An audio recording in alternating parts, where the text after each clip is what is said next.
Hello, ladies and gentlemen from around the world, our Facebook friends, those on YouTube, wherever you're watching us from. Welcome back to our Saturday special program. I'm your host, as always, Pastor Josh, coming to you live from Kyiv, Ukraine. Please share this link with your friends, share this link with as many loved ones as you can. Today, we're going to be discussing the topic, creatively empowering the Nigerian youth. And we're going to be talking to a dynamic personality all the way from Nigeria that is creatively profiling solutions to young people in Nigeria, helping Nigerians create wealth, creating opportunities for Nigerians to be able to get ahead and to get lifted out of poverty. Like we know, Nigeria is currently the poverty capital of the world, and that is a position that is not an enviable one.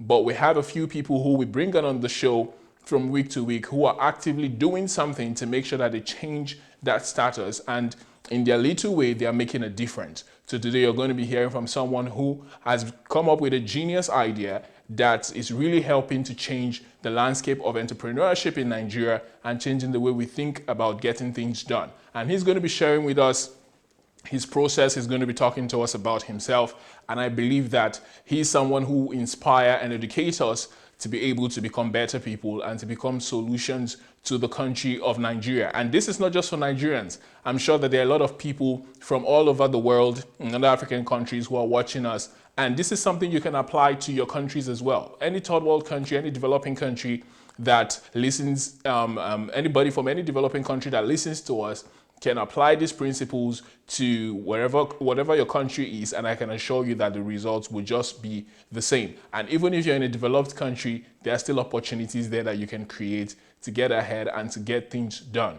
So please share this link with your friends. Once again, share it on your wall so that we can have as many people as possible joining the discussion and listening to what our unique guest has to say.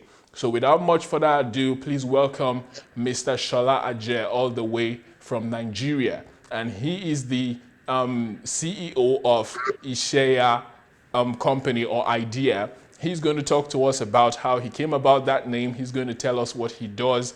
He's the head of Fusion. It's a company that is dedicated to coming up with creative solutions to solving the problems of Nigeria. So he's going to be telling us more. And without much further ado, welcome, Mr. Shola. It's good to have you on the show. Thank you very much, Pastor Josh. I'm honored to be here. Thank you for the invite. A big thanks to Dr. Sunday Adelaja as well. Thank you. You guys are doing a great work out there, and I'm so happy for this opportunity to at least, talk to a wider audience and inspire the Nigerian youth. I think this could not have happened at a better time, because currently in Nigeria, it's all bad news. It's all bad news. It's bandits today, hoodlums tomorrow.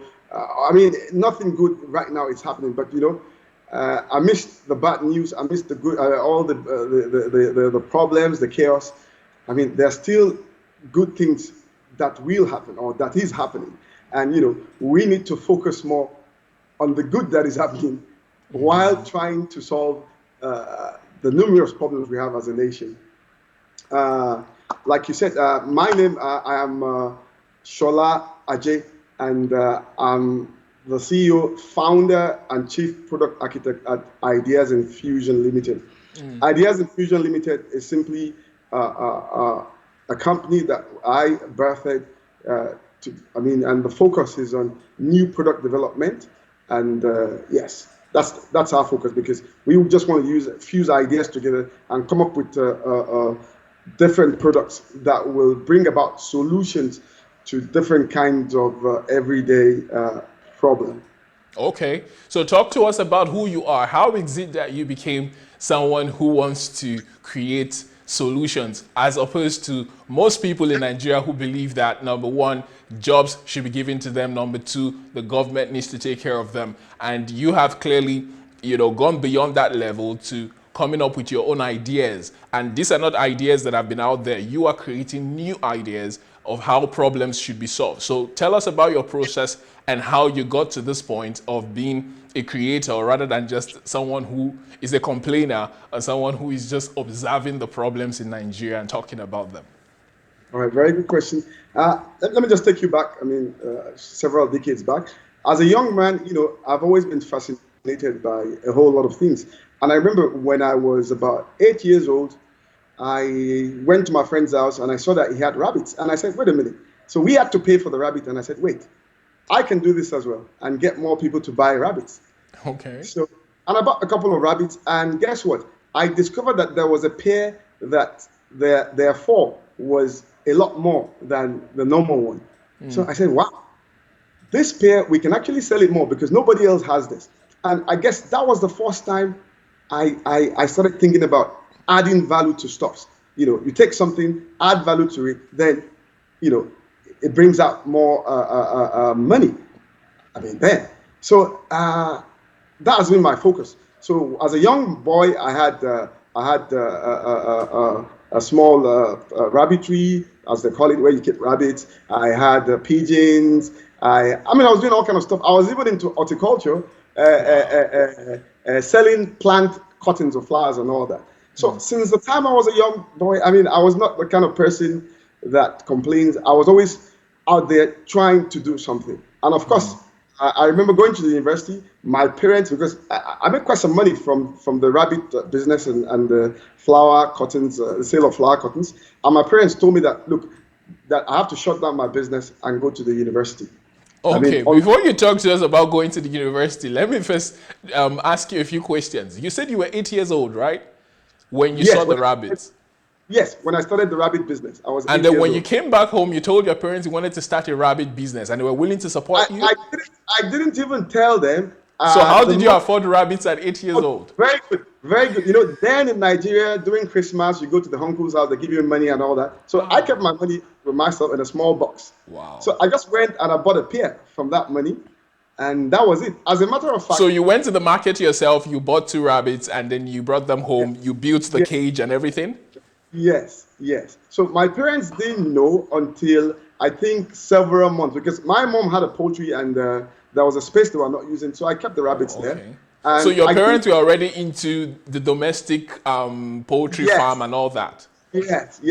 My mom had a poultry farm. So what I did was, when my father noticed something was happening, was when I think about 4 or 5 months after I started the business, I had some money from the sales of the little rabbits, and I went to get a carpenter to do a billboard with rabbits for sale. He came back and said, "Who put that there?" I said, "I did." He said, "What am I doing?" So I took him there, and he was quite impressed. So in fact, his friends even became my customer. Wow. So of course, when I went to the university, I couldn't do anything. Okay, so you did this all throughout high school. You kept rearing and selling rabbits throughout your high school years. Yes. What state in Nigeria were you at this time? I was in a Catholic day school, so that was how I could do that. Yeah, so were you in Lagos or Ibadan or where? No, I was actually in Ilorin, Kwara State. You were in Ilorin, Kwara State. Okay. So it was pretty safe for you as a young person at that time to do commerce without having any fear of hoodlums or what have you coming to attack? The country was much, much better then. We didn't have all this. The only fear then was kidnappers, and they were more. It was more of a myth than real facts. The parents would just say we have kidnappers and all that. So you prospered in that business all throughout high school, and then when it was time for you to go to the university, your parents said you had to shut the business down. Why? You were making a good living and you were also going to school. So why did they feel the need to say you needed to stop your business? I'll tell you why. I had saved enough money to buy a fairly used car, and I think it was about 5,000 naira in 7,000 naira in 1986. So that's a lot of money. So my father simply said, and my mother said, "Look, this guy, he's already making money. So he might want to start doing this in the university, and then he won't be serious and all that." So unwillingly, I had to just stop everything. Wow. I had to stop everything. So, which was good because I could then focus, in the university was not, it wasn't easy because I was in the faculty of engineering, and I majored in electrical electronics. So, I was tough. But talk to me about this electrical electronics. Now, you were doing business. You clearly had a passion for animals. So what brought you into the line of electrical electronics? Was this something you were forced into, or was this something you had a passion for, and then this rabbit thing was just a side project? No, I remember as a kid, I was always looking for areas where I could do something different, And Okay. from reading Time magazine, the only thing we had to the outside world then was Time magazine and Newsweek. So from reading Okay. and seeing about the technological breakthroughs that was happening, then I said, oh, this is a good field to be in. Well, let's see what happens. That was even the advent of Windows system and all that. So we're All hearing right. all that. I was fascinated, and I said, okay, let's see what can be done in this field. And that was how I ended up in engineering. But then the story didn't end there, because when I graduated, I was posted to Port Harcourt as a youth Okay. corporal. That was in 91, between 91 and 92. And I did my youth service in a company called Schlumberger Oilfield Services. All So right. Schlumberger Services, that was the number one oil field. I mean, it was the number one in the world, still number one service company in the world right now. That's a And German company, right? no, French, Oh, French. French. All right. The pronunciation is actually Schlumberger, you know. Ah, okay. But Okay. well, called Okay. Schlumberger. All right. So I think what even I was, while we were in the university, we had one of our, I think, one of our students, she was about 2 years ahead of me. And we Okay. found that she did a youth service in Schlumberger, and she was hired, and they sent her outside Nigeria, and she was earning dollars. And I can tell Wow. you, everybody wanted to work with Schlumberger. Everybody, everybody. So I remember every time I was reading for my exam, I said, Shola, no, no, no. You two, you have to go and earn dollars. You two, you have to, don't stay in Nigeria and all. And I don't know. I mean, I passed the NYSC tests, because they give us tests, just, the people that want to do the NYSC. I did very well. And I started as an NYSC student. Then we did several tests, I mean, more than 6 tests. Then I finally got recruited. So when I was recruited, I was recruited by not Schlumberger Nigeria, it was Schlumberger Europe. So I Wow. was to Indonesia for training. Then when I came back, I was posted to Algeria. So I spent about 13 years with Schlumberger, and I worked in several countries. I spent about 6 years in the field, then 7 years as a manager. You Wow. know, I came back to Nigeria 2004. Before that, my last international position, I was the technical manager for the whole of the Indian geo market. So Wow. we were overseeing about 5 divisions in India, and India is a large place. I mean, we had about almost about 30 rigs, and about 200 personnel. So I mean, it was we faced. I personally faced a lot of challenges there, but I mean, I was happy that I was able to make my mark there, and I mean, the experience was incredible. I guess that has helped me as well, because I was exposed to a whole lot of technologies. Like when I was in Algeria, I was part of a team that field tested the VSAT technology then. We were transmitting oil field data from the desert in Algeria all the way to Houston. So, I mean, it was quite interesting. So I guess I've always been fascinated with technology, and I told myself, okay, anything that you can do with technology, I'm interested in doing that. More so, if you can use it to create value, I mean, it's something that is very, very interesting to me. I mean, All right. like I hardly read novels, but I read a lot of research papers and tech journals, a whole lot. I mean, a whole lot. Every night, that's what I do. So, I mean, thinking about, oh, what's the new technology out there? And it's been very good. So, when I came to Nigeria, the work, I started getting bored, because, I mean, I'm a hands-on person. So, in the oil and gas industry, your creativity is limited, except you're in the research center. All All you right. are doing is simply management skills. That's all. Management and organization skills. I mean, there is nothing more. I mean, it's just, moving things and signing documents and telling engineers to do this, and dealing with bids and contracts and all that. So I got bored, and I just said, look, okay, I'm going to go. And so before I left, something happened. Something interesting happened. There was Pocket PC was launched then by Microsoft. A Okay. Pocket PC was a pocket computer that could do all sorts. There were no apps then. So it was pretty difficult putting apps inside. So what did I do? I bought one and I figured out an easier way to put the apps. So I said, aha. So a lot of my friends wanted it. So I ordered about 20 units and it went within a week. I put the softwares manually and I sold it to them. I sold it for twice the amount of money I bought it. Because Wow. if they had bought it from Microsoft directly, it would have been difficult for them to put the software. So I said, wait a minute, I can make a business out of this. So I resigned. And immediately I started the business. It was called Gadget Place. And what we were doing, we were importing pocket PCs, modifying them, and selling them in that modified state. Okay, before you go forward, talk to us about what people said when you wanted to resign from an oil company at such a position, which you had worked years to get to. What was the reaction like? No, everybody said I'm crazy. My wife was very angry with me. She said I'm crazy. I mean, a whole lot of people said I'm crazy. As a matter of fact, after I left for more than almost 8 years afterwards, every year people were coming to give me all kind of offers and all that. And I tell them, look, I don't want to, one thing is this, and I think that was one of the reasons I didn't even want to go back. While I was working in Algeria, Algeria was a very dangerous place to work. So the company gave us all manners of financial inducement then. So we made a whole lot of money there. So I used to tell the recruiters, I said, you guys cannot pay me. I mean, I've had this kind of, how much are you offering?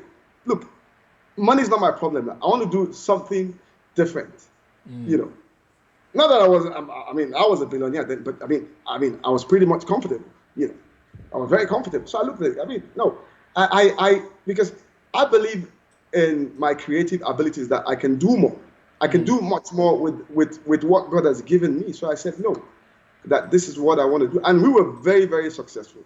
As a matter of fact, when I was the first person to unlock the iPhone in Nigeria, then that was 2007. And what we were doing was totally crazy.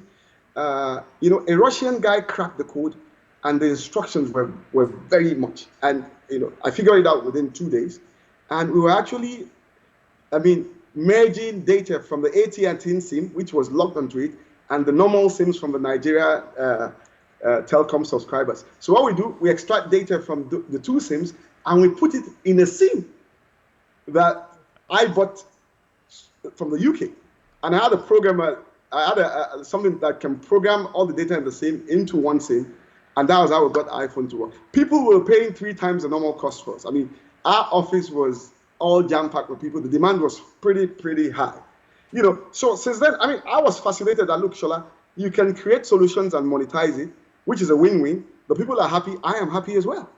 And that's basically, what I decided to do. So I ran Gadget Place from 2005 up until 2015. We had about 5 branches. By 2015, the business model changed. What happened? Apps were everywhere. So you could just pick up your phone and download the apps yourself. So I told the people, I said, well, this is the right time I have to deploy my exit strategy, which is to sell the company. So what I did, shut down the 4 branches and I put the company up for sale. And within a few weeks. When you say 4 branches, do you mean around Nigeria or around Port Harcourt? Yes. In Port Harcourt, we had a branch. In Lagos, we had 3 branches. In Abuja, we had 1 branch. Okay. So I sold the company then. I sold the brand, sold everything, even sold I remember the Gadget Place name. I went online to check how much it was worth. So they paid for everything. So by the time I sold it, something happened. At the time I was negotiating for the sale, my wife decided to go into the fruit juice business then. Okay. So, and she had lots of customers, and there was a challenge. The challenge was simply peeling oranges, because then they had about 2 bags of. They were peeling 2 bags of oranges a day. A bag of orange contains about 600 oranges, and I can tell you it's very stressful using the hand. Yeah. And even if you have 4 people, the more they are peeling, their efficiency reduces, and risk of cutting their fingers and all that. So I went online and I saw an orange peeler, and I said to myself, how come this thing is not in Nigeria? So there has to be a reason. So I brought the orange peeler, I bought it from China. It came. I tried to peel oranges. It didn't work. So I said, no wonder. So I said, no, let me see why it's not working. Then I figured out why it was not working. It was simply because Nigerian oranges are different species and varieties. They come in different shapes and sizes. The European oranges, which is like the same kind of orange the Chinese people are, is the same shape. The thickness of the peel is the same. Nigerian oranges, I mean, it differs. So I took the equipment and I played with it for like a week and I made a modification. As a matter of fact, my modification is what the Chinese people are using now because we ordered quite a whole lot from them, later on. So when I figured it out and I did the modification, I gave it to my wife and she was using it and she was very, very happy. So I told myself, I said, Shola, you have something in your hands. What are you going to do? Are you going to import a container of this orange peeler?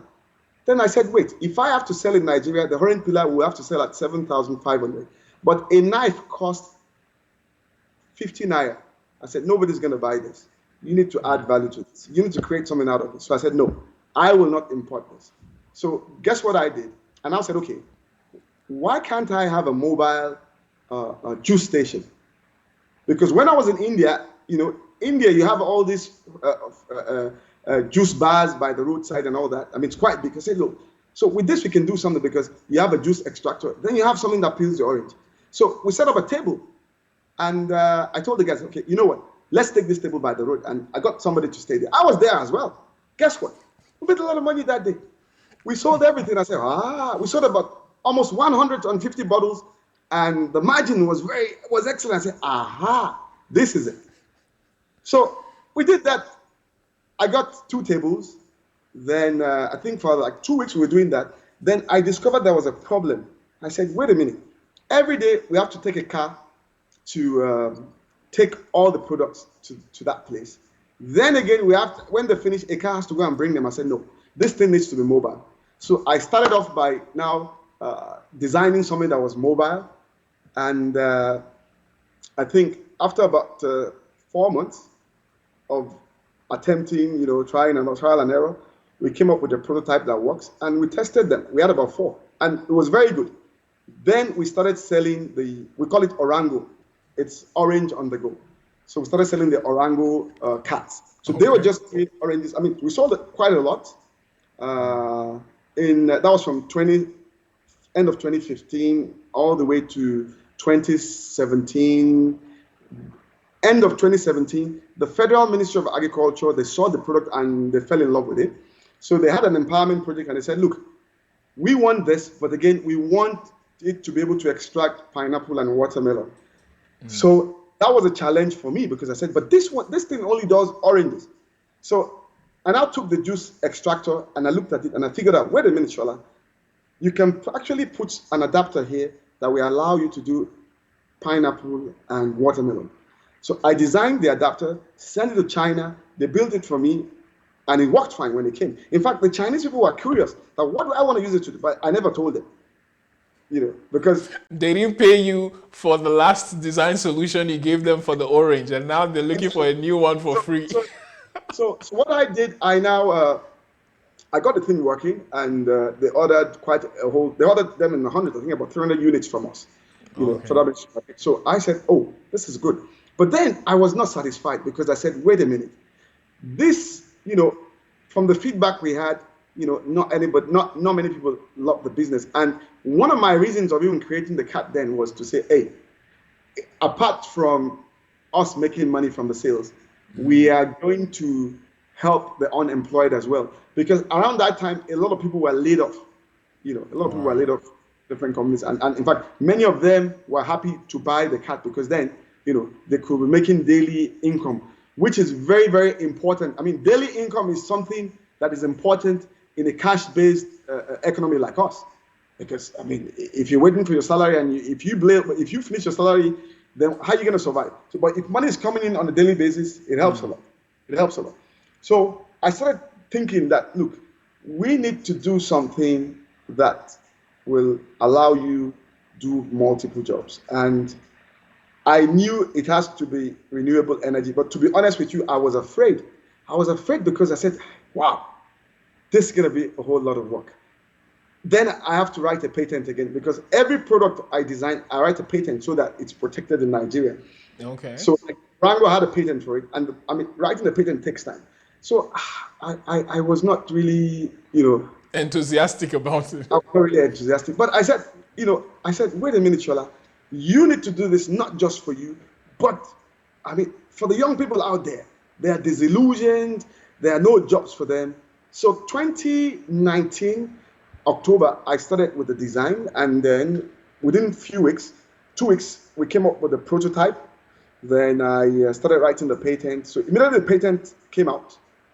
Then uh, apparently some group of people wanted to use the Orango for an empowerment project. That was a CBN funded project. And they were Okay. going to buy a whole lot. So when they asked us for Orango, I said, guys, there's a new product. They said, what That do is I mean? better than Orango.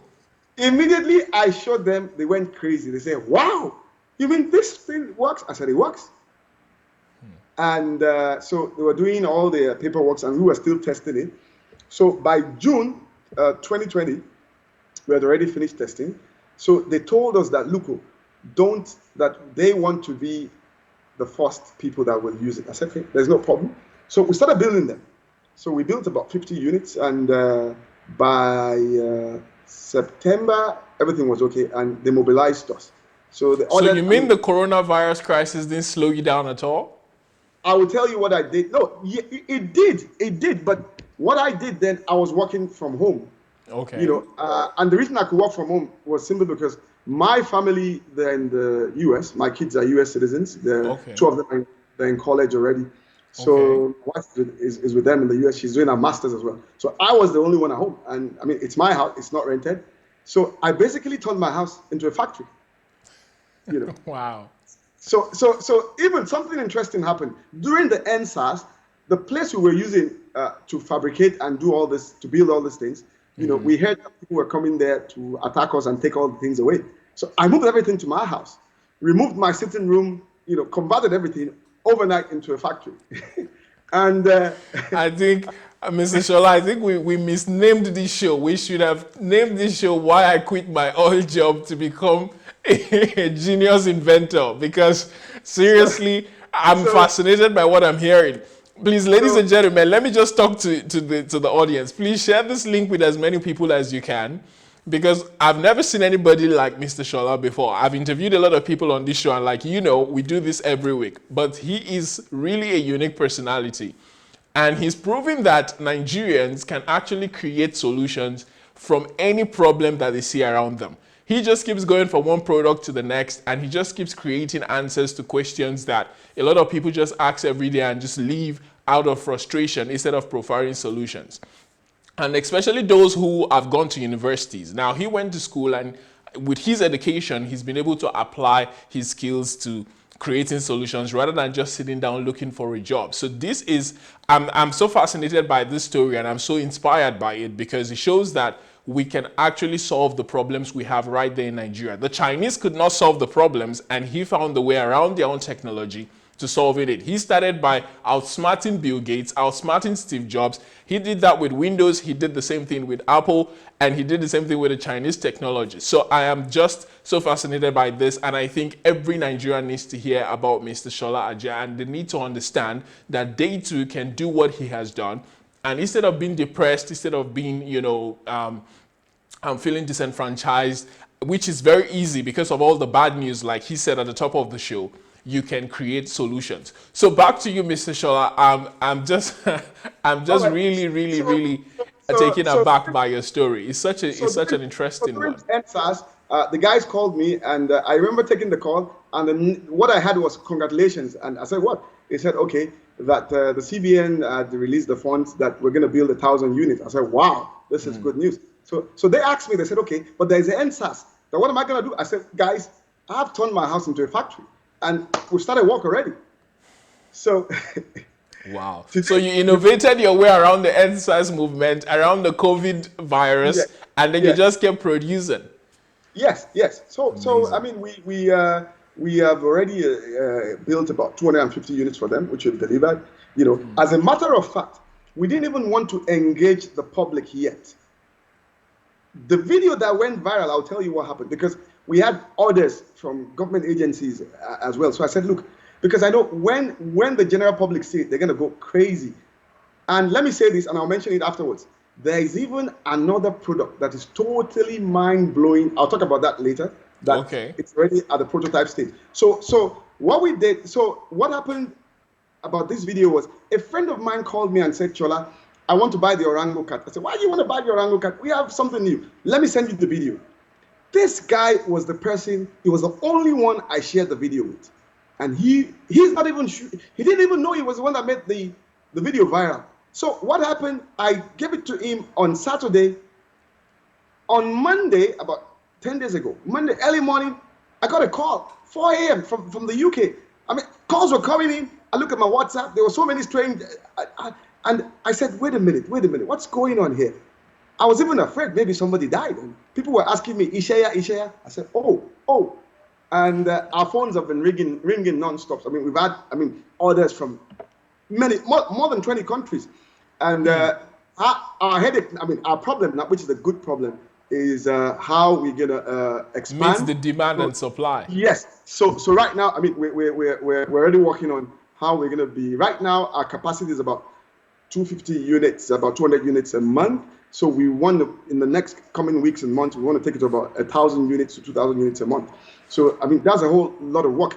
But I was happy because all over the world, everybody calling, because I was taking the calls personally for the first few days because I wanted to engage with them to see, and people were calling from diaspora that, look, instead of sending our people money, we want to give it to them. We want them to work. We want them to have a job. As a matter of fact, someone called and bought, we had about, I think about 200 units. They took everything, which we had kept for ourselves to sell. And how much does a unit cost? Okay, a unit costs about 599,000 naira. As a matter of fact, and somebody bought 200 straight up. Yes. So they even told me that whatever we are producing, they are taking. We should not sell to anybody. I said no, we cannot do that. They wanted to just monopolize this. All right.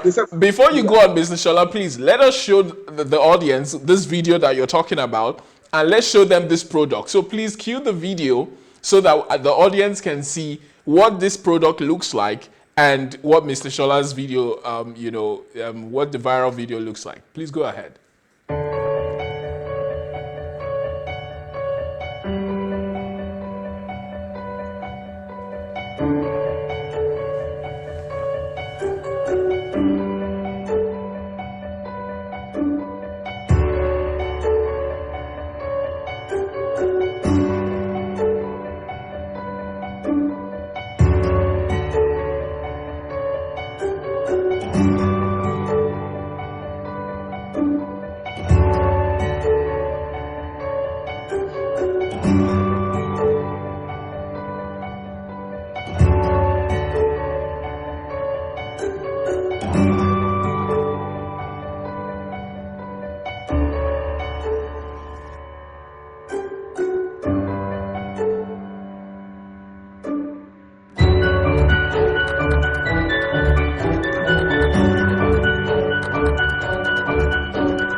Please talk to us about some of the technology that we sell, because I'm not sure our viewers really understood every single thing that they just saw. So what we're going to do is we're going to play the video again, and this time we want you to give us a step-by-step, talk through what each thing is and how you came.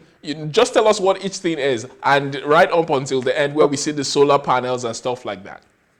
All right. Okay. So please, let's go again.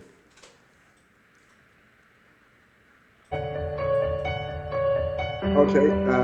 So this is the cat now. It's mobile, and it allows you to run 5 businesses simultaneously. So the first business, as you will see, okay, let's see, you have a barbering salon, agency banking, that's POS, phone charging. So let's talk about phone charging. So we have an 8-port QC 3.0 USB ports there. So it allows you to charge, you can charge 24 phones simultaneously. And when you buy it from us, it comes with these cables. You have 8 cables, and each cable has 3 pins. One for the Lightning for iPhones, you have the USB-C for the latest Android phones, and you have the normal USB. So all these cables come there. I mean, they come with a package, and as well, you can charge other devices. So, for example, QC3, the QC 3.0 technology, that is the latest USB charging technology. It allows your phone to charge 3 times faster than normal USB chargers. So, for example, your Android phone is at 10%. Within next 30 minutes, 20 minutes, it's filled up. So you have that's the section. So and you can charge 8 or 9 phones at the same time. No, you can charge 24 phones at the same time. Oh, 24 phones at the same time. Yes, amazing. All All right, the next one. Please keep playing the video. All right, that's still the phone charging, so it's just straight. Okay, So the agent banking service, that's basically the POS service. In Nigeria, the banks, they've been having issues with putting their ATMs at their branches because there's a law that says that they can only put the ATMs where they have a physical branch. So that means, they can't have branches everywhere. So what they've done is the CBN has come up with agent banking, in which case they give you a license. So that means you get a POS, and you can do withdrawals, you can do cashbacks, you can do transfers, people can pay their bills. So basically, what we've done, we have a means by which you could charge your POS, because setting up a POS business, you have 2 requirements that must be fulfilled: a location, and then you need power to charge the POS. So we have a location, which is where you place the card. Then we have power to charge your POS, which is from a USB ports, so you can charge your POS. However, the Ishaya multi-business card does not come with the POS because the banks require what they call a KYC, know your customer. We don't know who will be using it. So the end users, once they buy, they can now go and get the POS for themselves. Yes, for themselves, yes. Wow, so fantastic. Okay, so this is business number 2 on the card. All right, so let's keep going, please, and see what the third one is.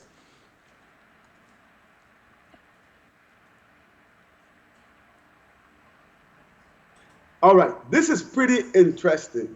A lot of people that were calling were wondering, what is electricity rental service? Okay, let me give you a background. The time in Nigeria now, it's about 20 minutes to 7. Right now, there are thousands of people who have left their house to start business. We call these people night market operators. A very good example is the people selling suya, people selling accessories, people selling snacks, even fruits.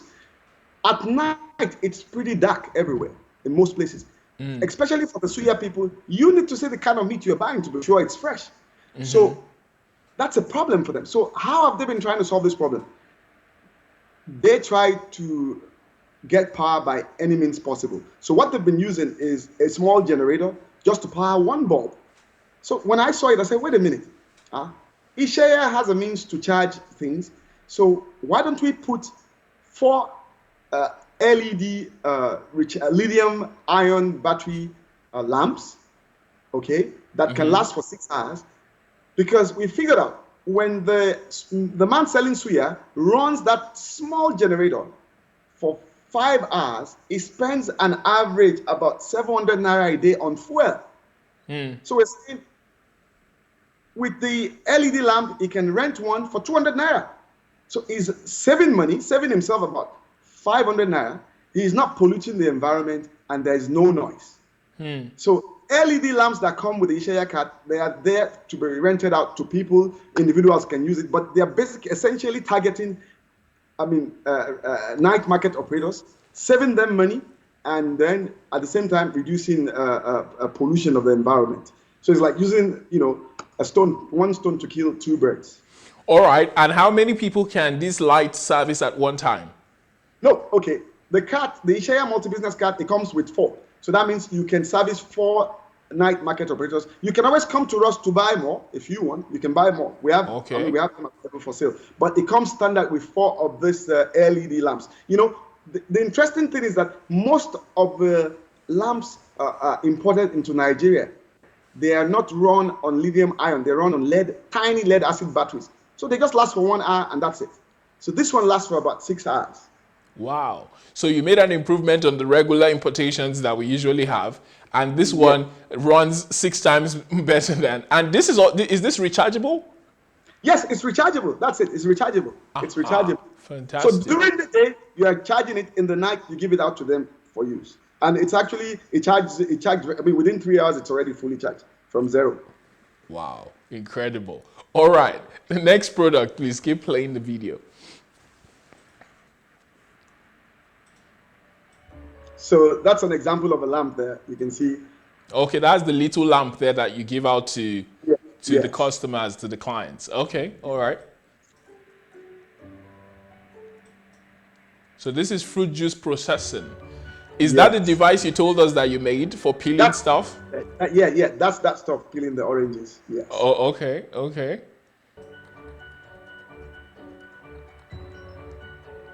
So maybe all right, please let's go back to the previous one where the oranges were being peeled and the fruit and all that was on display. Okay, so please talk to us about this. Okay, basically, so like I said, this part came from Orango. Because Orango had this commercial multi-fruit juice extractor. You can see they're actually extracting watermelon. Anywhere you see this juice extractor, people are only using it for oranges. So I have actually modified something here that allows you to do pineapple and watermelon. So yes, if you buy it anywhere else, you wouldn't be able to do that. It's going to be a waste. The other thing that guy is turning, that's the orange peeler. When you buy the Ishaya multi-business card from us, we've already set the orange peeler to peel any species of Nigerian oranges of whatever different shape or size. Wow. So you don't have to make any adjustment. And amazing. The blade lasts for almost a lifetime. I mean, in fact, the more you peel, the sharper the blades become. So you solved that problem of diminishing returns, right? You saw that as people were peeling, their hands were getting hurt and their efficiency was going down, but you created a blade that gets sharper over time. But normally blades get blunt and you have to sharpen them, but this one is different. Yes, it is because of the way it's been positioned so that it will be able to peel all the different types of oranges. Amazing. This is really fascinating stuff. Please share this link with your friends. Everybody needs to see this product. And I can only imagine that you have a lot more people calling in for others after this. So please, let's keep going. The next one, I think, is the barbing, function that you've added to this. Yes. All right. So can you just pause a bit? Let me say something about the barbing salon. Now, the barbing salon business, why we added it here was just to say, let's add one other thing. Of course, we thought about the hygiene part of it, and our recommendation is this. The fruit juice processing and the barbing salon, they will not happen at the same time. So when you buy the card, maybe you get to where you're going to run your business. In the morning hours, for the first few hours, you can process the juice. Then afterwards, you clear up everything, store all the juicing accessories, keep them in the storage place, and then you can now start the barbing salon service. Now, let me give you a bit background. Barbing salon business is one of the most lucrative businesses in Nigeria. However, there are 2 problems. The first problem, power. The next problem is the rent that you're going to be paying in getting a location. So the Ishaya multi-business card has solved these two problems. Let me give you a background. If you have a barbering salon in Nigeria now, you need a generator. Because why? Imagine the take light while you're cutting somebody's hair and the guy has to go home with his hair half cut. He's going to be mad at you. So all barbers need a generator. Now, power supply is epileptic all over Nigeria. Now, if a barber runs the smallest generator for an hour, with the current cost of price of oil, which is the price point right now is about 170, 180, he spends minimum of 180 naira an hour. So that is biting into his profits. So imagine if it's cutting the hair for 200 naira, so that means it takes about 30 minutes to cut hair sometimes. The guy is just making barely, I mean, by the time you remove rent, the guy is making maybe 80 naira profit. Meanwhile, the guy that is running a barbering salon on Ishaya, he is not paying, he has free power, sunlight is free, you know, he's not paying rent. So that if he charges 200 naira, that is pure profit. Now look at it. He even has a competitive advantage. Guess what? He can steal all the customers from the other barbers. And that is going to do it. He simply say, guys, I'm going to cut your hair for 200 naira and charge your phone for free. That is an irresistible offer. Yeah. In fact, I've been telling people that, look, if you are running this barbering salon business, you're going to be busy till midnight. Now look at it. Nigeria has a population of 200 million people. The target market for the barbering salon business is half of that. It's about 100 million because you have students, you have, adults wanting to cut their hair at one point or the other every 2 weeks. So it is a very, very lucrative business. In fact, when you look at it, if you just cut about 10, if you have about 10 haircuts a day, which is extremely low, that's about 2,000 naira every day. In a month, that's 60,000 naira just from one business. Imagine it's 20 haircuts a day. 20 haircuts a day, that's 4,000 every day. That's 120,000 naira just from one business. Wow. This is amazing. So let me be honest with you. Sometimes I imagine that this thing came when I was a student. Believe me. I'll have made a lot of money. You wish it came earlier, right? But I guess now that money is no longer a problem, you can help other people who are suffering through school to be able to make a living. That is exactly what I'm doing. You know, when people ask me and they say, "Oh, it's expensive," I say, "Look, we have used the high quality components to do this stuff that even if the manufacturers in China say it, they'll give us a pat on our backs." And personally, for me and for the company as well, our primary objective is not the profits coming from this. When I was designing the Ishaya multi-business card, every day I wake up, even up until now, every day I wake up, I don't think about money.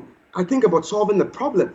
And I think I have to mention this because a whole lot of people in Nigeria, all they think about is they complain about the problems and they want money to fall down from heaven. Yeah. Majority of the people, calling, praying today is all about money. And I said, you cannot get money from praying. When Jesus, I'm a Christian, I believe in Jesus. When Jesus wanted to pay the tax collectors, he didn't command money to come. He simply told Simon Peter, go and fish. He told him to work. So for me, and I must say this at this point, I tell people, I said, people around me, even my staff, I tell them every day. I said, look, I remind them, I said, God has two attributes as far as I'm concerned. And one of them, unconditional love. The second one is creativity. Because when you look at, go to the oceans, even see humans, see all our organs, how they are functioning. That is creativity at its peak. And when he made man in his own image, he wants us to do the same thing. I said, no wonder the Bible tells us when Jesus came, the first miracle Jesus did was creativity. He turned water into wine. Obviously, he didn't monetize that. He did that for free. So that's the same thing. So when I wake up and people are complaining about problems in Nigeria, I say, look, I see solutions. As a matter of fact, every single problem in Nigeria, if you find the solution, you can monetize it. And you make people happy, and you will be happy as well. And it makes me sad when I see a lot of young people, instead of them looking for solutions, to the problems in Nigeria, they have constituted themselves as problems that requires a solution. But then I've told myself, I mean, I'm not giving up. For example, my kids want me to come to the US. I said, no, I will stay in Nigeria. I've told myself I'm going to latch on to the problem of unemployment, and we keep beating it down and down and down, with our creativity. I mean, and anything we have to do just to solve the problem of unemployment. As a matter of fact, maybe at a later time, I'm still going to come. There's something I'm doing with horticulture. I found a method by which you can cultivate. I mean, you can get seedlings from plants within less than 2 weeks, or an average 3 weeks. Wow. So I'm going to share with you afterward. Yeah, it's. I mean, I've been doing that now as a hobby, but I think it's time we can use it to empower the youths as well. Once it's ready, I mean, I'll come again on the show to show this. I mean, Nigeria is blessed with so many things. The problem is not the geographical entity called Nigeria. The problem is the mindset. We need to restructure our thinking. We need to restructure our mindset. So maybe they can just play the video. Then all right. So please, let's go back to the video so that we can see the last product there. I found that really, really intriguing, because I think Nigerians are not used to that. Others they might have seen, but this one is not common, I think. No. This is the first time we're going to be doing this. Amazing. So it comes with a chair. So it comes with a mirror as well. So you attach the mirror, you can detach and attach it. It comes with a light bulb as well that you connect so that you can have light at night. Now, this is a very interesting thing. See what we did? We decided to change the umbrella position by having a retractable umbrella stand. So you can see it. Yeah. So you see the light bulb there. So you can walk, that light bulb, you can use it to run any one of the businesses. I mean, you can walk late into the night. Of course, I mean, these are just monthly net profits. I mean, just showing you the minimum projections and the maximum profit projections on a monthly basis. All right. Please keep going. Each one, yes. So you can. All right. You want to talk about this? Talk to us about this. Okay. Basically, I mean, you can just see. It just shows on the left side that's the minimum. The minimum you're expecting, and on the right side that's the maximum. So when you look at it, you can play it to the end. At the end, the maximum is about 228,000 naira a month. That's profit. The minimum is about 99,000. But I dare say, anywhere the Ishaya multi-business card is deployed, whoever is running it will make a minimum of 100,000 naira profit anywhere in Nigeria. A month, no matter what happens. Yes, because you look at it. Because one of my focus was to ensure that the businesses the Ishaya multi-business card is offering, they're not fancy businesses. They're actually solutions to problems faced by Nigerians every day. Look at COVID now. Everybody's looking for vitamin C. Everybody wants to drink a juice, drink a lemon juice, drink a grape juice, drink orange juice, pineapple, and all that to boost their immunity. I mean, look at the problem with the ATMs. People are queuing at the ATMs, and the ATMs are not dispensing cash, so they are patronizing the agent banking service. Look at the phone charging. There's no light. Look at the electricity rental. Look at barbering salon as well. So it's all. I mean, the barbering salon. It's so simple. The people will be able to cut their hairs cheaper than what the regular barbers will be charging them.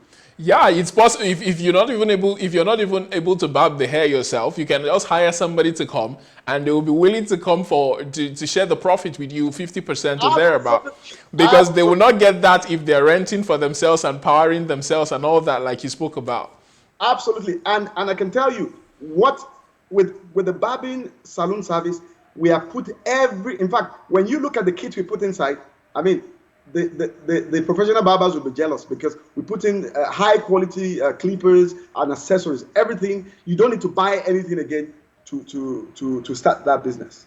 Incredible. It's all comes with a package. This is so good and exciting. All right, please, let's keep going on the video and see the last product there that is new to the Nigerian scene. All right, so basically, I mean, this just explains the value propositions.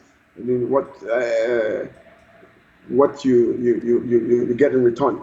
Yeah, which is creating jobs and creating jobs complements the SDGs. Every country now there's a plan and a target for SDGs to be, the objectives to be met. So the Ishaya multi-business card complements 4 sustainable development goals. That's 1, SDG 1, 7, 8, and 12. Okay, so you're talking based on a global standard of sustainable development. What's that? Goals, Yes. right? Yes, sustainable development goals. Yes. Okay, Yes. okay. All right, and the next one, it generates sustainable income, renewable power generation, delivered fully assembled. So you don't have to be an expert or anything. You can start using it immediately. Within half an hour of you getting the product, you can start running it immediately. Incredible. I can see why the government quickly latched onto this and they didn't want to let the public, get it. They wanted to be the ones controlling the technology. It's amazing. It's really amazing. All right, let's keep going, please, to the last product. Now, this is actually my house. That's your home. Yes. So that was during the NSAS that I made that video. Okay. and okay, these were some of those orders we were shipping out. Okay. And one of the things I want to say here at this point is that, look, like I said again, in Nigeria we have all manners of problems, but what we should be looking at is just solutions. Because look, NSAS happened, and I will have told those people, oh, we cannot do this, we have to wait. But I said, no, Shola, what can you do? I said, okay, let's do it in the house. So for me, in fact, while I was an engineer in Schlumberger, we were going to the rigs to obtain petrophysical data. All the technicians wanted to be on my team. You know why? Anytime there's a problem, I start laughing and I start dancing. I'm excited. I love problems because I tell people, I said, look, I believe the only problem that doesn't have a solution is death. When you are dead, then you're dead. But if you're alive and there's a problem, no, there has to be a solution. If there's no solution, we start working on one. Amazing. And I hope our audience can see the parallel between you and our guests from last week and most of the guests that we bring on. You guys love problems. Most people run from problems. Most people pray problems away. Most people break down when they see problems, but you get excited, you start dancing, and you actually encourage people to come around so you guys can solve them. And I hope that's a mentality that Nigerians embrace, which is a mentality of embracing problems, seeing problems as opportunities, not things that weigh us down. Of course, problems weigh us down in different ways, and they stop us from being the best that we want to be, and they stop us from getting ahead. But when we solve those problems, we're able to create value, and we're able to become better people, and we're able to make a lot more progress than we ever did before. So I hope that our audience can learn this. Please share this link with as many people as you can, because we're helping change the mentality of Nigerians. If we suddenly begin to think differently, we will have different results and we'll be able to make progress. All right, so let's go back to the video.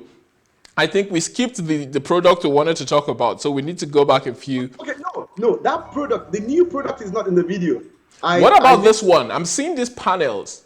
Okay. Those ones are actually part of the ones the government ordered. That picture there and that one is a picture of one of the people that was donating it to his constituency. Okay, but yes. Those panels on top, is that a solar panel? Yes, that's a solar panel. Each one of Please, let's go back in the video a bit to where those carts were lined up so that we can see. This one. So those are the solar panels that power the entire system, correct? Absolutely, yes. And it's actually retractable. You can close it and push it in so that nobody knows that it's there. Aha. So this is what powers the entire cart for how long? 6 hours, right? No, for the whole day. The whole day, 24 hours. Yes, somebody called me and said, not even 20. See, the power here, for example, even it can, there's what they call solar insolation. Basically, solar insolation means how much sunlight that you get. Nigeria, on average, most places in Nigeria, they have about 6 to 7 hours of solar insolation. In some places, it's up to like 10 hours. Okay. So for us, except the world is coming to an end, that's when there will be no sun, definitely. Mm-hmm. So as long as you bring this cat out, whether it's raining or not, and like I told people, if it's raining, you can't be running any business in the rain. If it's a very heavy rain. If it's just a drizzle, the solar panel is still working. They're actually, we call this kind of panels tier 1. They're high efficiency panels. They're highly efficient. So even in low light, they're still generating enough power to charge the batteries. Aha. So that means all you have to do is bring it out into the sunlight and then plug it Fantastic. in so that it That's begins to absorb the power that is needed for when you get out there to do your business, correct? absolutely, yeah, And how long absolutely. do you need to charge it for? No, no. Now let's put it like this. Once it's on, it is charging continuously. Let me Aha, tell you so what it's a happens. concurrent thing. As you use the power, it's charging and then you don't have to have any break whatsoever. Absolutely. Let me tell you what happens. For example, now, if the battery is full, what happens is this: the extra power being generated will be supplying the appliances. So the battery would, maybe by the time it's evening, your battery is always 100%. Because why? During the day, you are just using the power coming from the solar panel.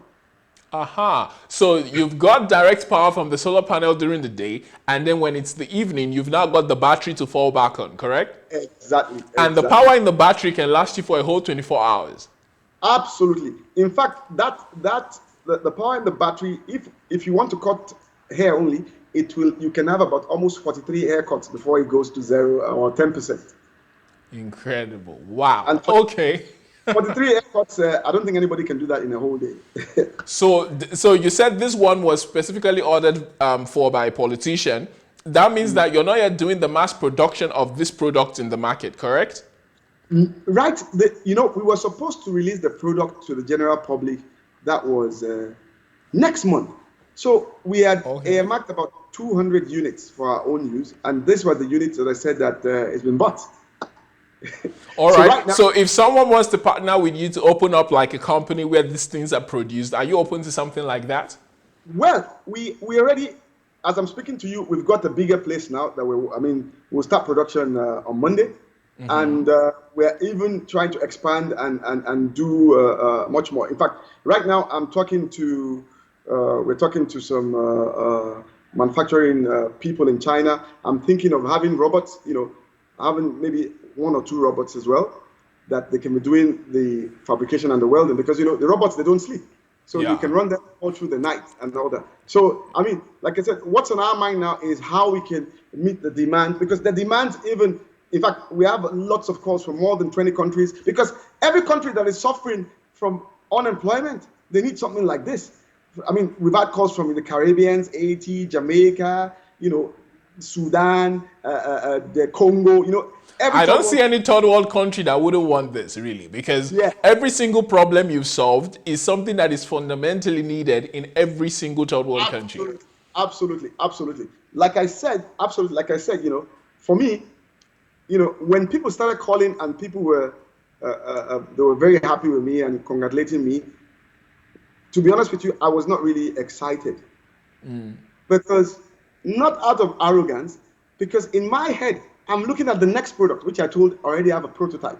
And the next product, I will tell you, what we're doing is something that's never been done before.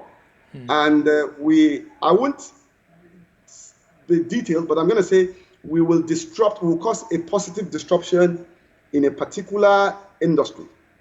Okay. And what happens, the outcome of this disruption is that millions of micro businesses in Nigeria, they will be happy. Their business will be impacted positively. Millions of micro businesses, and this will lead to more job creations. We are running the prototype already. In fact, when I got it to work, I could not sleep for 3 days. My eyes were wide open. I was super excited. When it comes Wow. out, it will be out in June.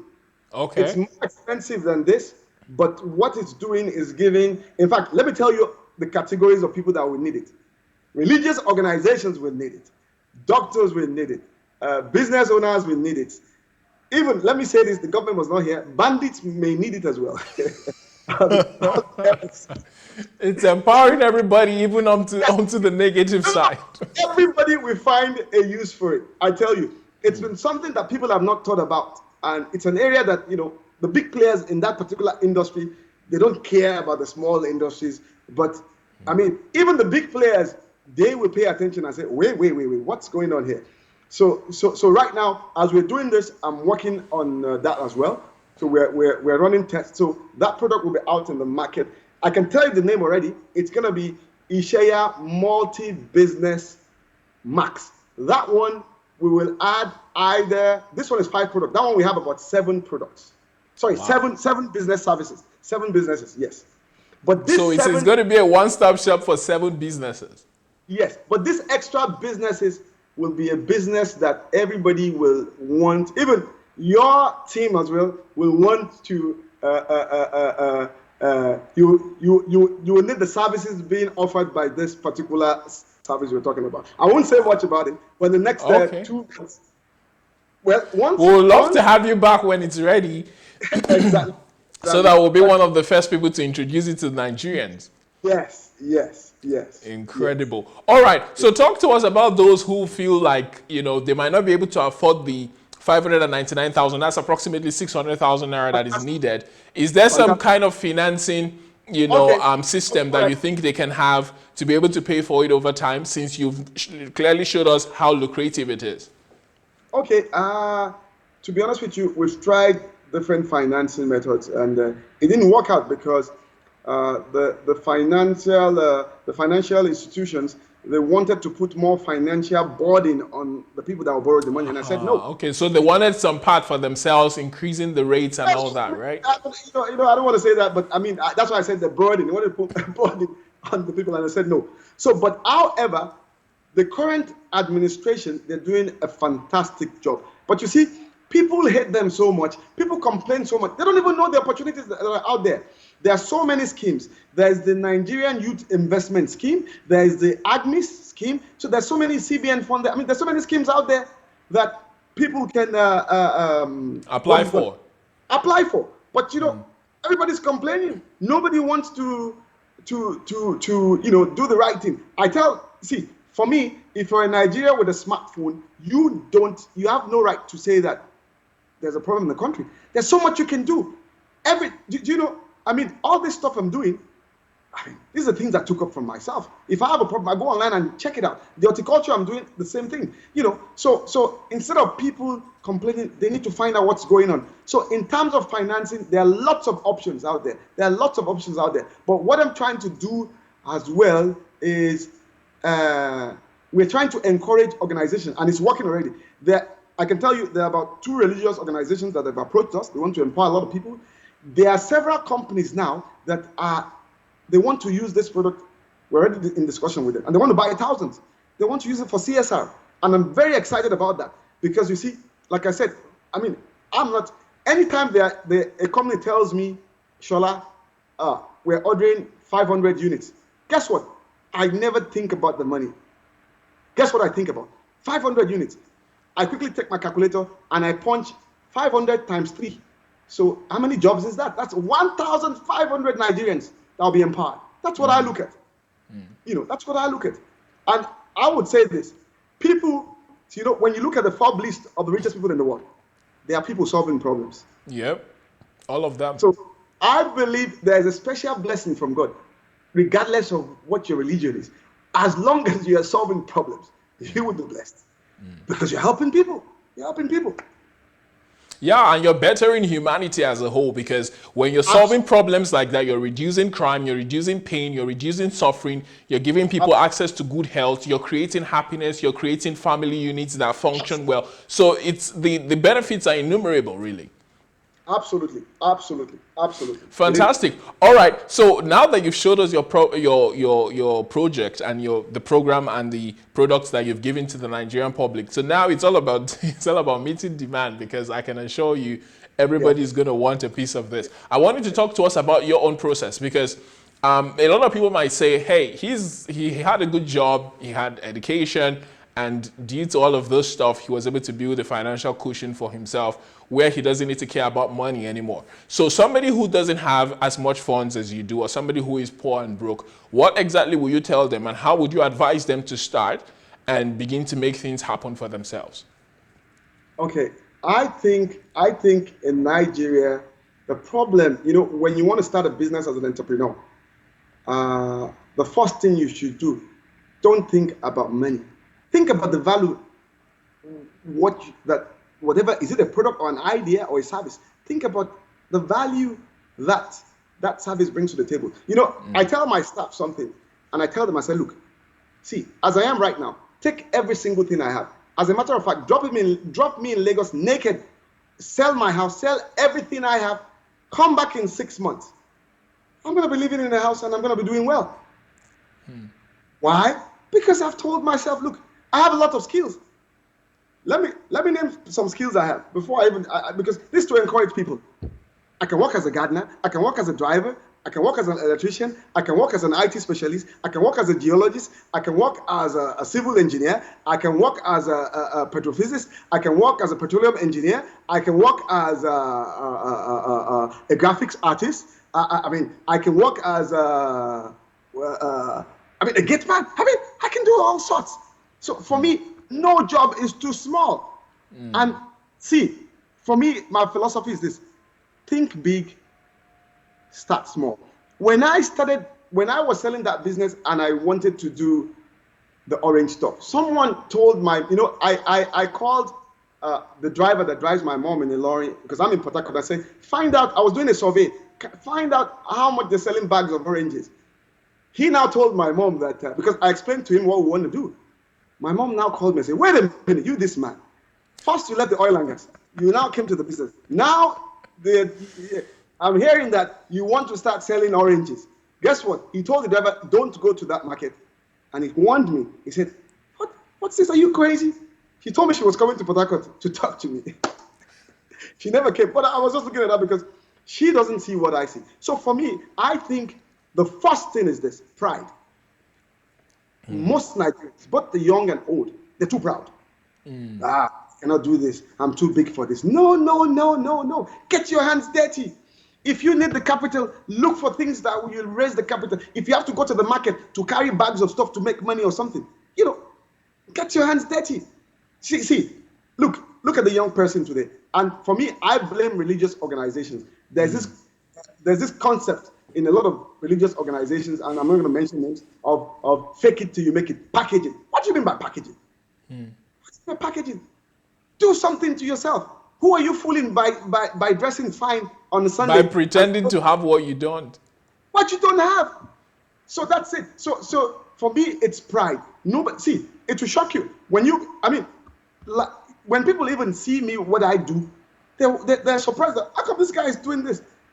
Anything that brings value, I can get my hands dirty. I do not. See, one thing I did successfully is I don't care about people's opinion about me. A lot of people are affected about that. If I was affected, I wouldn't do this. Do you know, people laughed at me when I was doing the Orango stuff. They were laughing. Shola, this one is dead on arrival, dead on arrival, dead on arrival. Even a lot of people close to me didn't believe it. But look at what happened. All right. Please let me slow you down there for a bit, because you're saying a lot of things that I think we need to drill down on. Now, let's talk about this fact of not caring what people think about you. Now, that's a value that takes time to build. So talk to us. How did you develop that mentality of not caring about what people think about you in a country that, like you said, is egocentric? Most people are proud. Most people are always caring about, the packaging industry and how they look and how people see them and all that. So how did you develop that value of not caring what people think? Because I don't think it was automatic. So how did you come about that? And how can people accomplish that for themselves? Okay, it's very simple. For me, number one, I tell myself every day, Shola, you are responsible for your happiness. You are responsible for your failures.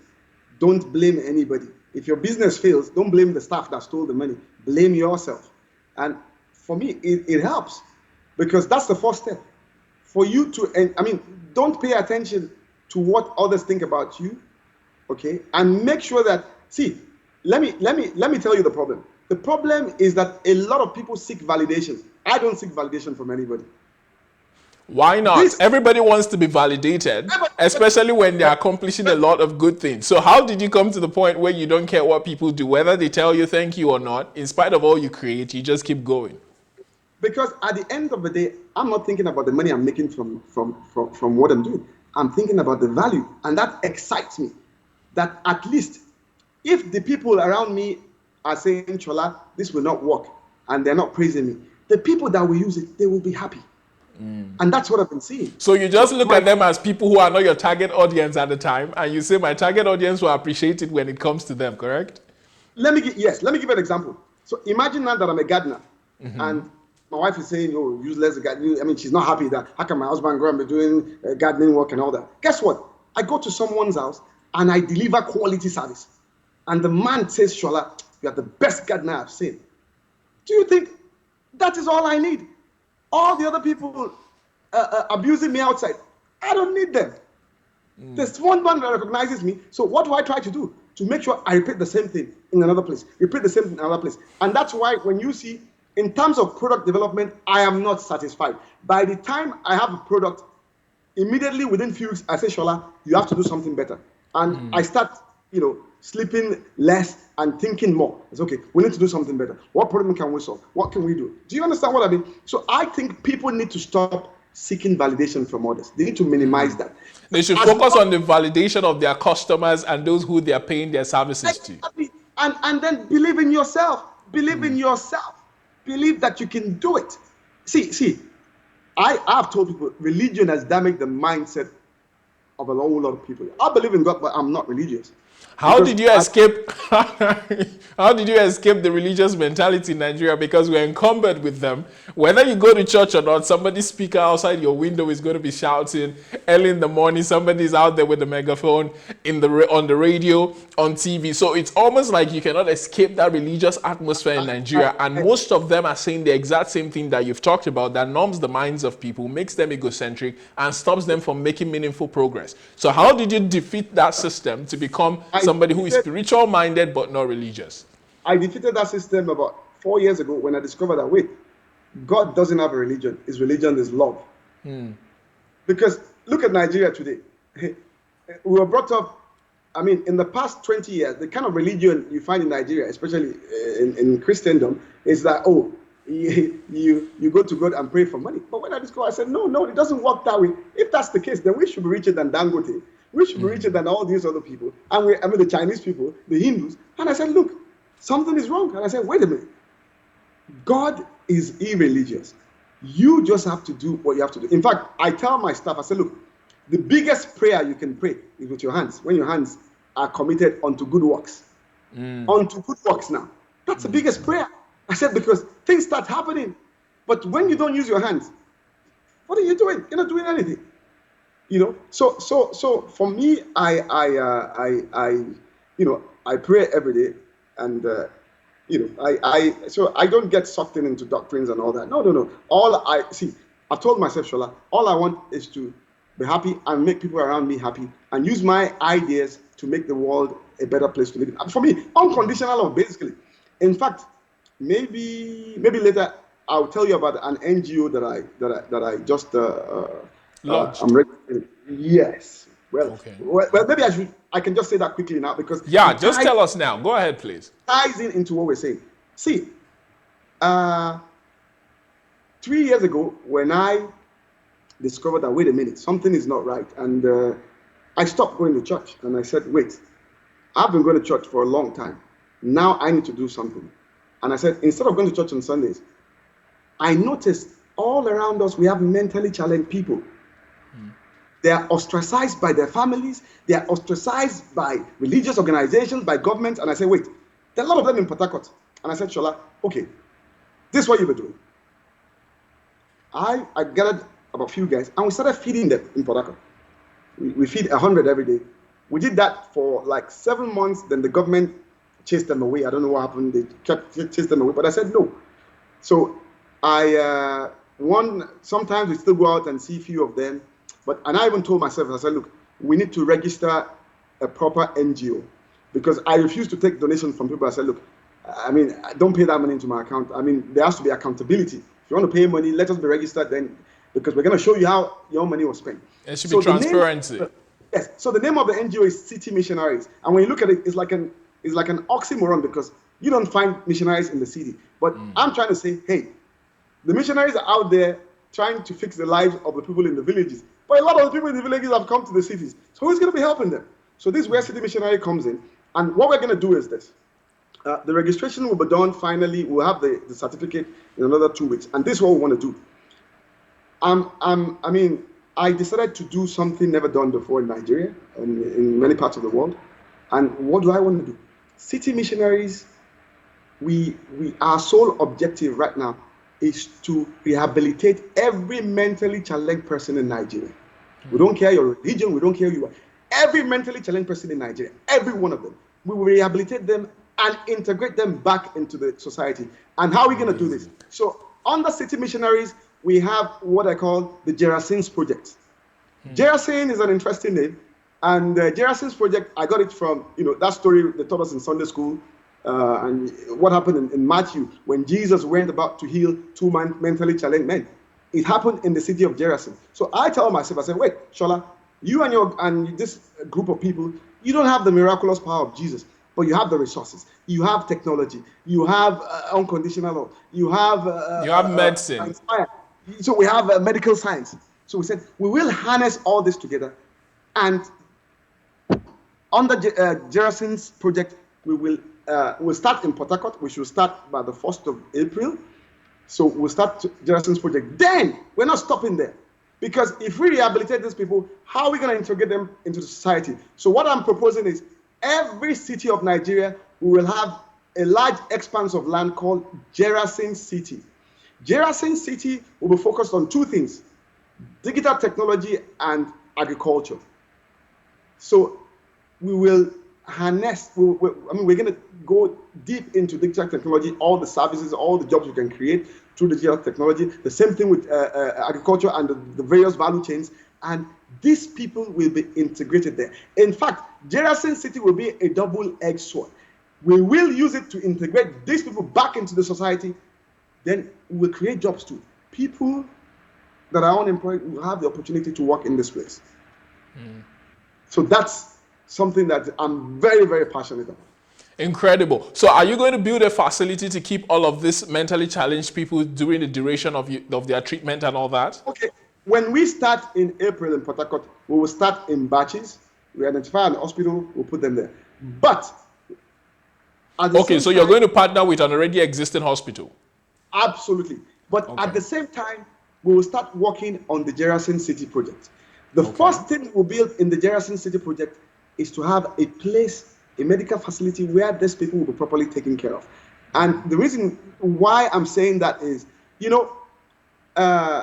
for psychological problems, the environment where you receive treatment matters. If it is an environment that is already depressing, you won't heal fast. So what we want to do in Gerasin City is to have a medical facility that when you come there, you have to go outside the gate and say, is this really Nigeria? Because, it matters. People that have been oppressed and all that. So we want them to see people that will be smiling at them, people that won't flog them, people that will be super nice to them. And we may not be able to achieve this in a facility that doesn't belong to us. So that's one of the first things we're going to kickstart, and we're going to put a whole lot of our resources into this. Incredible. Ladies and gentlemen, I hope you can hear this for yourselves. Please share this link. We want as many Nigerians as possible to draw inspiration from what you're doing and begin to do theirs. Like you said, think big, start small. Nothing is too small for you to begin with. And before we go, I just realized that you didn't tell us the full meaning of Ishaya and how you came about that name. So talk to us about Ishaya, please. Okay. Ishaya, let me tell you what happened. When the day I finished the patent of the product, I now sat down on my bed and I said, wait a minute. What am I going to call this? So I was checking Facebook, and the governor of Kwara State, he was using the Ishaya slogan. Oh, I said, I'm from Kwara. This makes sense. Ishaya simply means, to the non-Yoruba speakers, it means it's time to work. So I said, what can I coin out from this, the meaning of this that will make sense? And I started playing with words. And guess what? I came up with something interesting, which is innovative and sustainable entrepreneurship for youths in Africa. So that's a brand which we call it our entrepreneurial solution, which we have developed to reduce unemployment, youth unemployment in Nigeria and Africa. So in fact, something happened. The Ogun State government, they've been using Ishaya for years, but guess what? They forgot to trademark it. So I actually own the trademark. My company owned the trademark for Ishaya. So one of the officials called us and said, we're going to take you to court. Why are you using Ishaya? So I showed him the trademark certificate, and I told them, I said, the only reason I said 2 reasons I've not sued you guys to court to pay me millions before you use that name. And the first one is, my mom comes from Ogun State, But the second one is even more serious. I said, if I take Ogun State government to court, I said, your governor will just summon all the witches and wizards in Ogun State to come after us. And I said, right now, we don't want that. So we can all happily use the name together. Oh my God, incredible.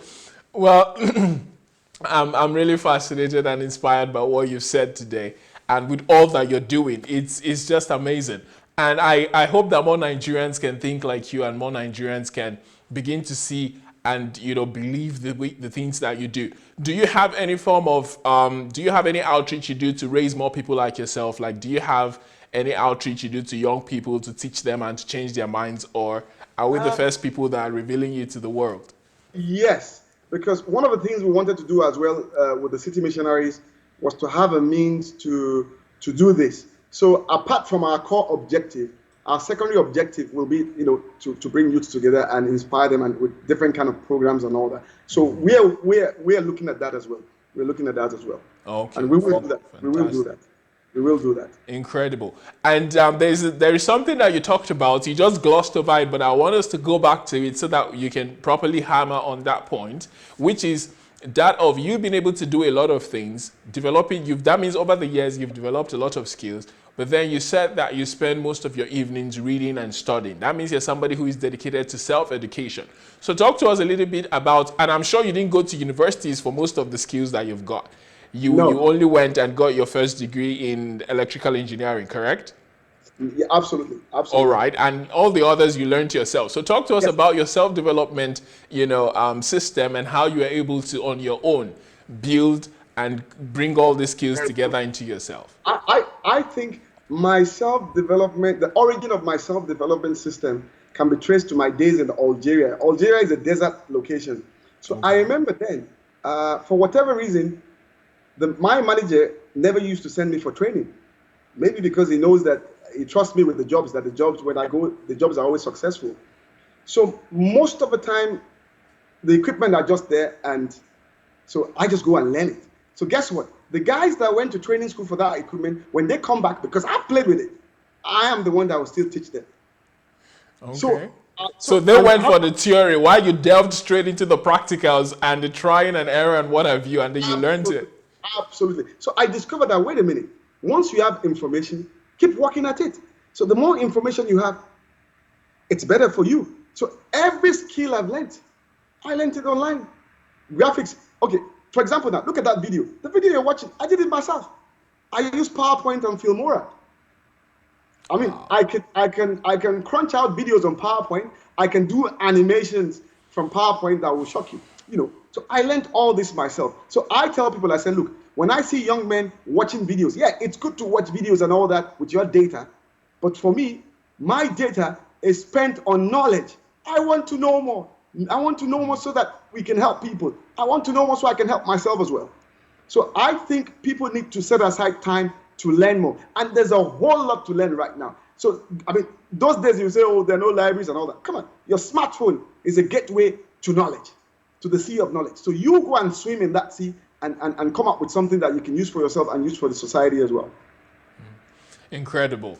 Please share this link one more time with your friends, be you on YouTube or on Facebook. We need every Nigerian, every African, anybody in the third world country. Like he said, he's getting others all the way from the islands, from Jamaica and what have you. We need people to listen to Mr. Shola's story and be inspired to be just like him. Now, you might not have as much talent or as much flair as he's got, but you can at least solve one problem. You can at least focus on one thing. And like he said, the internet is like a sea of knowledge. You can go in there, swim, and just come out with one thing or two things that you can use for yourself and you can use to better the lives of other people as well. All right, so back to you, Mr. Shola. What would you tell us before you leave? Any final words?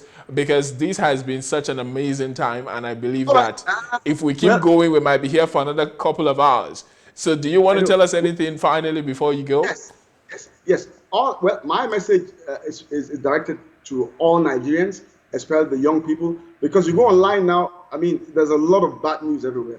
So I would like to say to all the Nigerian youths, you guys, yes, we know things are bad and all that, but don't lose hope. Don't lose hope. I mean, and I would like to encourage each and every one of them to look around them and say, okay, what can I do? What problem can I solve within my area? Is it to make my area clean? Is it, I mean, think about something. Or, I mean, think about something. Add value. Think about what value you can add to within your immediate environment that will not even cost you money. So we should focus. I would encourage everybody to focus more on solutions and less on the problems. Let me say this. Guess what? I received some few calls, and they asked me, what's your name? I said Shola, and this group of people, there were like 7 of them. They said, how can a Yoruba man? How can you be in Port Harcourt? Look, this Ishaya product is an Oduduwa product. It's Oduduwa's idea. I said, sir, with all due respect, I don't even belong to Oduduwa. I'm a Nigerian. That's the way I see myself. Why am I saying this? Right now in the social media, there's a lot of ethnic, talks about ethnicity. It's a Fulani out there. I said, no, at the end of the day, all of us, we are seeking for the same goal. We want to be happy. So fighting won't bring us happiness. Let's face the problems we have as a nation and solve that problem. Forget about being Igbo. Forget about the color of your skin. Forget about your tribe. Let's fix this problem at once, because we don't have any country to go to. I mean, look at what's happening in Europe. Immigration legislations are getting tougher. So there's no way to go. Even the seas are getting rougher. So if you think you can escape by boat, you're in for a shock. You might not survive it. You might not survive it. So I would like to encourage everybody, to focus, on the big picture, which is solving all the problems we have in Nigeria, one at a time, no matter at the micro level, at whatever level. So that's all I have to say before I go. Amazing. Thank you very much. I realize that, you have a website, ishare.ng, correct? Yes. All right. So please talk to us about the website. I believe people can find you there, because I trust that a lot of people want to contact you after this. So we need to make them understand where they can reach you, how they can get to your products, where they can access all of the information about you. Yes. It's www.ise-ya.ng. All right. Yes. One more time, please. www.ise-ya.ng.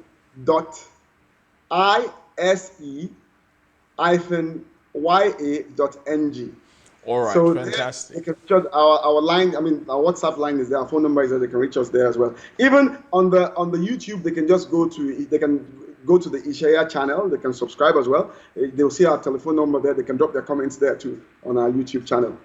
Okay, incredible. Most times I always ask people to talk about what they think the government can do better and stuff like that. But today I don't feel like doing that, because I want people to be more focused on themselves. A lot of people are too focused on the outward and what other people can do for them, what the government can do for them, what the government is doing wrong.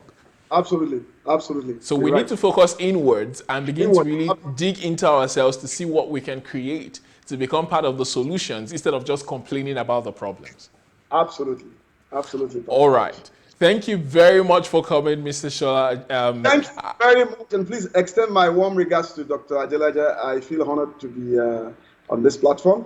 I'm extremely happy that I can reach out to people and lend my voice to the few people that are, believe in Nigeria, people that believe in Africa, people that believe that, okay, you don't have to go to Europe and leave, and get what you want. I mean, we can get what we want in Nigeria as well. So I'm very, very happy, and I wish you guys, more grace to your elbow. I wish you guys God's blessing and success in whatever you lay your hands upon. I'm extremely thrilled. Thank you very much. We appreciate you for coming, and we look forward to having you back here in a couple of months when your new product is out. And yes, we also wish you all the best in your upcoming projects. We're sure that it's going to be a success, just like all the other ones. I'm not sure you told of any products that you failed at, so it's part of the cause. Since you're somebody who loves problems, we can only imagine that you will keep rising, and we trust that more Nigerians will be like you, so that we can create a country and a continent that will be admired all over the world. So thank you very much. Bye for now. All right, ladies and gentlemen, that was Mr. Shola all the way from Nigeria, and he has really inspired us to see things differently, and we are happy that we had him. He's one of the best guests that we've ever had, and we need you to please share this link with as many people as you can. And he talked about his approach to problems. Now, DSA has got some of the materials that can help recondition and retune your mind so that you can begin to think differently. Now, we understand that because of the problems all over Nigeria, all the information you get most of the time, they're like food for your soul. So if everything you listen to is all about problems, it's all about chaos, it's all about negative stuff, you would always be, thinking negatively. But if you can focus on giving yourself positive information that would help you become a solution, that would solve your problem. And you can do that by going on Sunday Adelaja's YouTube channel. That would help you to begin to renew your mind and begin to see things from a different perspective. Now, you can see from Mr. Shola's mindset that he's completely transformed. He doesn't think like an average Nigerian. And that is something that anybody can accomplish. Your mindset can become the same way if you apply yourself to getting the right information. Now, there is a book called Hello, I'm Looking for Problems. That is one of DSA's books, and he teaches you how to begin to look actively for problems instead of running away from them. There are also books like Problems, Your Gateway to Wealth, and when you read that book, you will see how you can look at problems, use it to create wealth for yourself. And Mr. Shola said something that was amazing. He said he doesn't even think about money anymore. He just thinks about solutions. He thinks about bringing happiness. And that's what happens when you solve problems. Wealth follows immediately. And that's something, okay, let me rephrase that. Wealth follows. It might not be immediately, but over time, it will definitely take place. So you can go on Kindle, on Amazon, and you see all DSA's books. You can just type Sunday Adelaja problems, and you see all the books there that have been written about how to convert time into products, how to convert problems into solutions, how to come up with products that would help to move yourself from being a victim to being a victor, move yourself from being a complainer to somebody who is profiling solutions. So this has been a thoroughly and enlightening time, and we've got some mentorship. Oh, before the mentorship, let's talk about where you can get books in Nigeria. If you go to dsabooksplanet.com, you'll be able to get DSA's books there as well. So you can, it's not only Amazon. Amazon is for those who are mostly outside of Nigeria, but those in Nigeria, you can go to bambooks.io or dsabooksplanet.com. bambooks.io or dsabooksplanet.com. Not just Nigerians. Those of you in Africa, you can also explore that option, and you'll be able to get as many of DSA's books as you can, and you'll be able to change your mentality and begin to see things differently and begin to activate that creative ability that is on the inside of you. Every one of us is creative. You just need to feed that creativity and shun all of the time wasting and toxic content that you've been putting into yourself, and you become a completely different person. You can go on YouTube for free instead of just watching movies. You can go on YouTube. DSA's channel has got series upon series of different teachings that can help you to become a genius. And I believe we just spoke to one, and it's something that you too can attain for yourself if you put your mind to it. All right. We've got mentorship groups as well. If you want to become a millionaire, we've got the Millionaires Club. If you want to become a millionaire, please write to mentorship@godembassy.org and say, hey, I want to join the Millionaires group, and you'll be taught how to become a millionaire. The principles of money making, the principles of wealth creation will be taught to you here. The disciplines, the skills that are needed, all of that will be imbibed into you as you join this mentorship group. And then if you want to find out who you are and why you're in this world, there's also a mentorship group for you, and it's titled Who Am I? Why Am I Alive?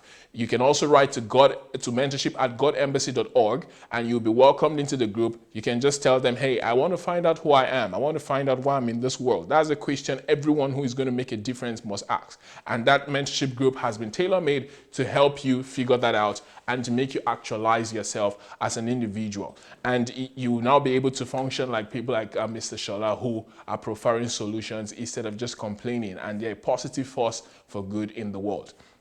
We've also got a conventional mentorship program, which is just for anyone who wants to follow DSA and who wants to become like Pastor Sunday, who wants to understand his mindset, who wants to become a world changer, a history maker. You can just write to the same email address, mentorship@godembassy.org, and just say, hey, I want the classic mentorship program. I just want to be able to change my mentality to become a world changer, to become somebody who is a solution to my world, who wants to become an Abraham of my nation, or somebody who wants to be known after they've left this world as somebody who really made a difference. That classic HMT would help you to accomplish that for yourself. So ladies and gentlemen, thank you for joining us today. I trust that any one of you who was here from the start, or even if you joined in the middle, you really learned and took a lot away from what we talked about today. So please go back to the beginning and watch it all over again if you were not here from the beginning. Share this link with as many young people as you can. I wish every young Nigerian can listen to Mr. Shola, because I believe that their mentality will completely change, and that will change the nation for the better. The majority of Nigerians right now are young people, and most of them don't see things in a positive light. And we need people to change their mentality if we're going to build a civilized and developed country that each and every one of us will be proud of. So instead of running away, stay where you are and begin to ask yourself, what can I do to make myself and my environment and my country better? And I can assure you that the answers will come as you make use of the resources that have been given to you right here on this show and that you have out there on the internet. All right, we'll be back next week, same time, with another dynamic session, and we hope you will join us. Up until then, remain blessed. God bless you, and bye for now.